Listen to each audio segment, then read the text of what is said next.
Everyone, good morning. This is me, Pinay Girl, and welcome back to my YouTube channel. To this video, guys, may pasok pala tayo sa work kaya maaga po akong gumising. Today is Wednesday here in America. Kahapon ay pumasok po ako sa bakery. Ngayon ay papasok naman po ako sa restaurant. So nakikita nyo naman yung trabaho ko sa kabila ulit. Dito na naman sa bakery, dito na naman sa restaurant. Kaya maaga akong gumising today and kakain na naman tayo ng noodles.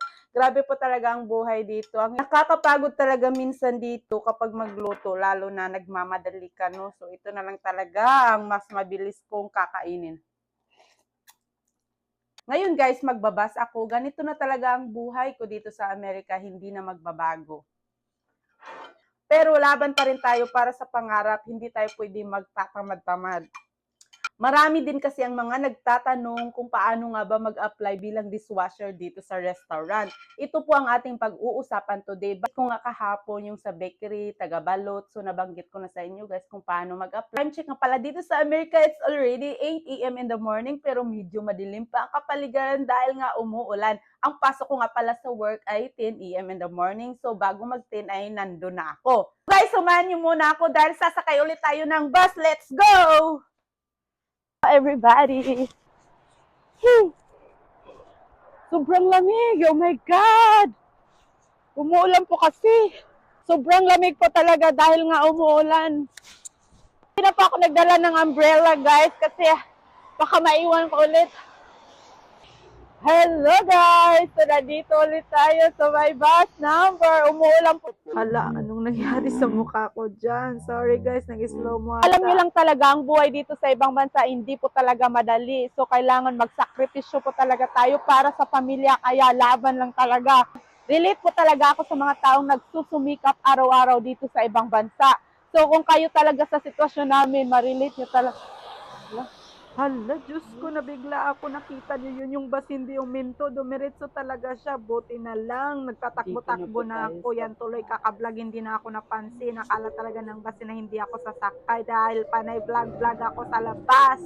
Pero anyway guys, nandito na tayo sa loob. Muntika na talaga tayong maiwan. Buti na lang mabait yung driver. Nakita niya akong takbo ng takbo. Diyos ko, minto talaga siya. Nawa siguro siya sa akin. Again, dito na ako hihinto dahil sasakay tayo ng pangalawang bus. So magtatakbo-takbo na naman tayo nito. Diyos ko, buhay Amerika, laban.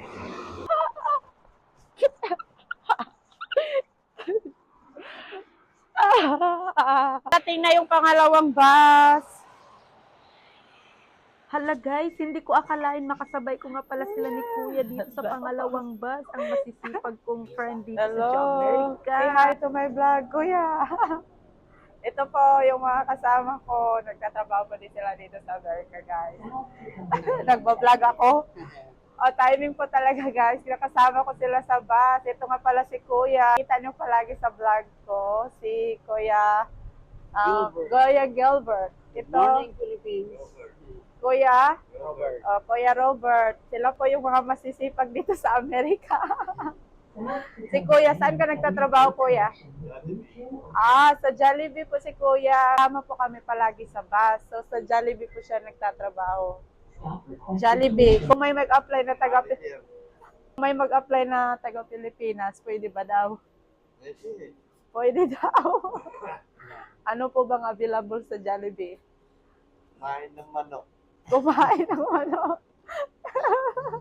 Ito si Kuya, masipag to.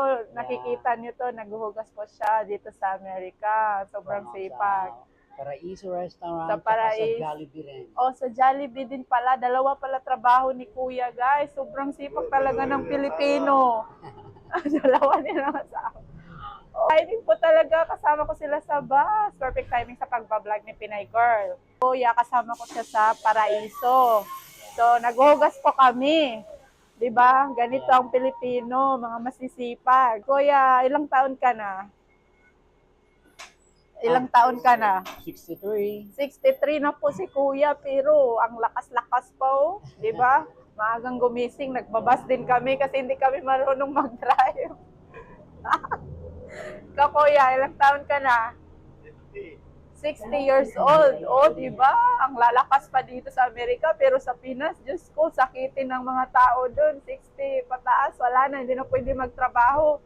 So guys, today ay tatanungin natin si Kuya kung paano siya nakarating ng Amerika. Dito muna tayo mag-umpisa kay Kuya Robert. Kuya Robert, paano ka nakarating ng Amerika? Nagtatanong sila. Maboy. Lumangoy. Lumangoy po siya.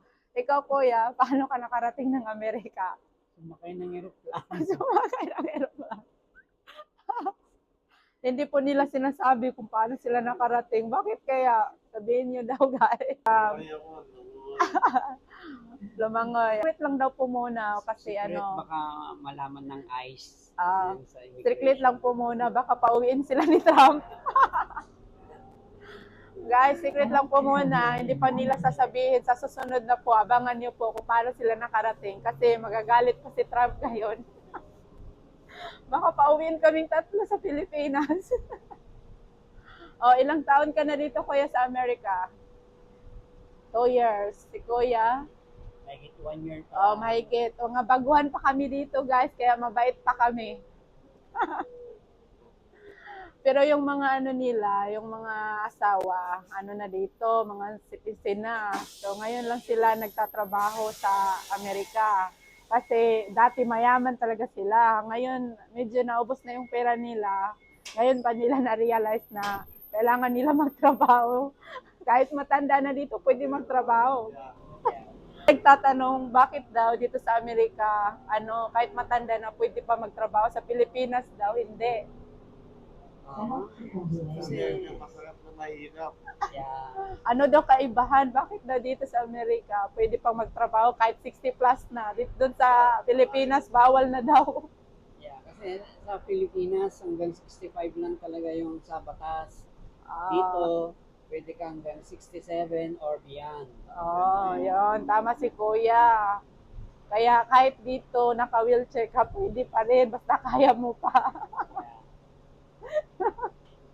Natutuwa po ako pagkasama ko sila kasi sila po yung mga mababait kong kaibigan. Sila po yung kasama ko palagi sa bus dahil wala po kaming sasakyan dito. Uwi kami ng Pilipinas, bibili kami ng sasakyan kasi nga mura doon. Sige po, yun lang po. Thank you everybody. Mexicana? Mexicana. Okay guys, nasa terminal na po kami ni Kuya dahil magkasama po kami sa restaurant. Yung isa po, nasa Jollibee po siya nagtatrabaho. So dito na po kami sa terminal at malapit na po kami sa restaurant. Mga isang minuto lang po, dyan lang po kami sa unahan. So dito muna kayo maghihintay ni Kuya habang wala pang 10. So ito po talaga ang aming buhay ni Kuya. Di ba Kuya? Ang bait po talaga ni Kuya dahil kami po nagkakaintindihan doon sa restaurant. Sobrang busy po namin. Shout out sa aking mahal na mahal kong asawa. Shout out nga pala sa asawa ni Kuya dyan sa Pilipinas. Taga saan? Marcelino Zambales. Sambales? Yeah. Taga Sambales po asawa ni Kuya, guys. So shout out po sa asawa ni Kuya. Yeah. Mami Lynn. Mami Lynn, love you daw. Namimiss ka na ni Kuya. Yeah. Tadi yung ginagawa namin sa kusina. Naghuhugas kami ng pinggan. Kuya, may nagtatanong, magkano nga ba daw talaga ang sahod bilang dishwasher dito sa Amerika? Ikaw na po ang sasagot. Nag-umpisa ako 17 per hour. $17 per hour po. Okay. Umpisa po, $17 per hour po si Kuya. Yun po dito ang minimum wage ng Washington. Pero kapag naman, may ano pa yung tawag? May increase ka naman habang tumatagal at nakikita yung effort mo. Umi-increase po si Madam kapag makita niya na kapag masipag ka talaga maghugas. Pero sa whole month, ilan ang makukuha mo? Aabot pa ng 200,000? Medyo 200,000 more or less. More or less po. Kasi nga may mga taxes dito sa Amerika. Ni Kuya makukuha ang buo. Pareho lang po kami. Kunwari, makasahod po si Kuya ng 200,000. So, hindi na po buo ang makukuha ni Kuya. So, yun lang po ang masasabi namin. Dahil ang daming nagtatanong, ang hirap po mag-apply kapag nandun pa sila sa Pilipinas. Pero kapag nandito na kayo mismo sa Amerika, madali lang, pwedeng mag-walk-in, kahit saan, maraming hiring, di ba Kuya? Oh, yun, pwede kayo po kayong mag-apply online, kahit ano pong gawin nyo, basta may bakante lang, makapasok agad kayo, wala pong pahirapan dito. Medyo malaki ang tax deduction, kaya kailangan mag-double job kung may opportunity. Gaya ko, double job po ako kasi malaki ang sahod, malaki din tax deduction. Opo. Alam nyo ba guys, halos ang mga tao dito na mga nagtatrabaho, nagdo-double job po talaga sila. Kagaya ni Kuya, nag-double job po siya sa bakery po.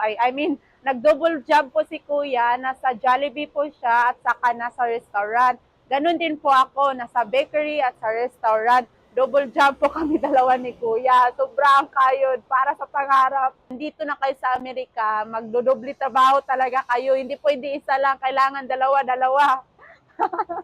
Tingnan mo naman si Kuya, sobrang sipag, dalawang trabaho. Sabi mo Kuya, nung nagko-comment na dapat daw nagpapahinga ka na dahil sa edad mo.